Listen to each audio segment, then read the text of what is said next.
بسم اللہ الرحمن الرحیم۔ السلام علیکم۔ بالآخر جس تباہی کا ڈر تھا وہ آ گئی ہے، اور اب آپ دیکھیں گے کہ دنیا بھر میں تیل کی قیمتیں کیسے آسمان پر جاتی ہیں۔ ایران نے پہلے ہی خبردار کر دیا تھا کہ آبنائے ہرمز سے کوئی بھی ویسل، ٹینکر یا کنٹینر گزرے گا تو ہم اسے اڑا دیں گے۔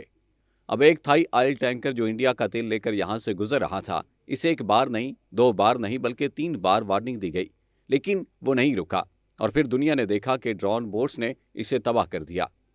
آپ یہ مناظر دیکھ سکتے ہیں کہ کتنی ہولناک تباہی ہوئی ہے۔ ایسا لگتا ہے کہ یہ جہاز صرف ٹیسٹ کرنے کے لیے بھیجا گیا تھا کہ ایران کیا کرتا ہے، لیکن آج پوری دنیا ہل چکی ہے۔ صورتحال اس قدر سنگین ہے کہ عمانی نیوی نے موقع پر پہنچ کر 20 کے قریب سیلرز اور کرو ممبرز کو ریسکیو کیا ہے۔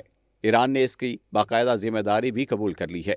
پوری دنیا کی انگلیاں ایران کی طرف اٹھ رہی ہیں، کیونکہ ایران کہہ رہا ہے کہ یہاں سے 1 لیٹر تیل بھی لے کر جا کر دکھائے تو ہم مانیں گے۔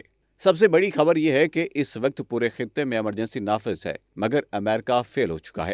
امریکی نیوی نے آج صاف کہہ دیا ہے کہ ہم اسٹیٹ آف ہرمز میں جا کر کسی کو نہیں بچائیں گے۔ جانتے ہیں کیوں؟ کیونکہ وہ جو $500 کی نیول مائنز اور ڈرون بوٹس ہیں وہ اتنی خطرناک ہیں کہ رکتی نہیں ہے۔ امریکہ کو اب یہ خوف کھا رہا ہے کہ ان کا $5 بلین کا وار شپ ایک معمولی مائن سے اڑ جائے گا، اور وہ یہ نقصان برداشت نہیں کر سکتے۔ لنسے گرام پچھلے 2 دن سے چیخ رہا ہے کہ گلف ممالک ہمارے ساتھ اس جنگ میں آئیں، لیکن جب کوئی ساتھ نہیں آ رہا تو امریکہ نے بھی ہاتھ کھڑے کر دیے ہیں۔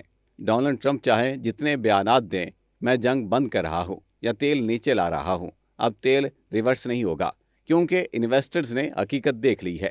امریکی نیوی کا ایئر ڈیفنس سسٹم ایرانی میزائلز کے سامنے پہلے ہی ناکام ہو چکا ہے۔ جو میزائل اسرائیل پر نہیں رک رہے تھے وہ اب ان شپس پر برس رہے ہیں۔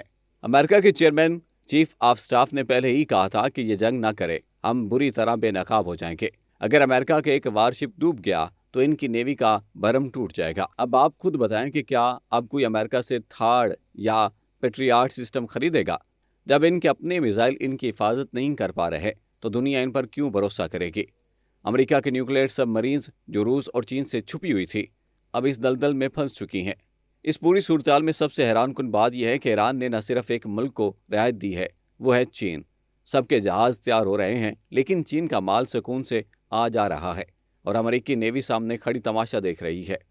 ادھر مکیش امبانی، جس نے امریکہ میں $300 ارب کی ریفائنری کا پروجیکٹ شروع کیا تھا، اب اس کا مال نہ آ سکے گا، نہ جا سکے گا۔ امریکہ جس طاقت کے نشے میں چور تھا، آج وہ طاقت ختم ہو رہی ہے۔ اب صورتحال یہ ہے کہ کوئی یورپی ملک بھی لڑنے کو تیار نہیں۔ اگر ایران نے ایئر کرافٹ کیریئر کو نشانہ بنا دیا تو 5000 امریکی فوجی ایک ساتھ مارے جائیں گے، اور پھر تیسری جنگ عظیم چھڑ جائے گی۔ امریکہ کا زوال شروع ہو چکا ہے، اور اتنی بڑی ذلت ہم نے اپنی زندگی میں نہیں دیکھی تھی۔ آپ کا اس بارے میں کیا خیال ہے؟ کیا یہ امریکی امپائر کا آخری وقت ہے؟ کمنٹس میں ضرور بتائیے گا۔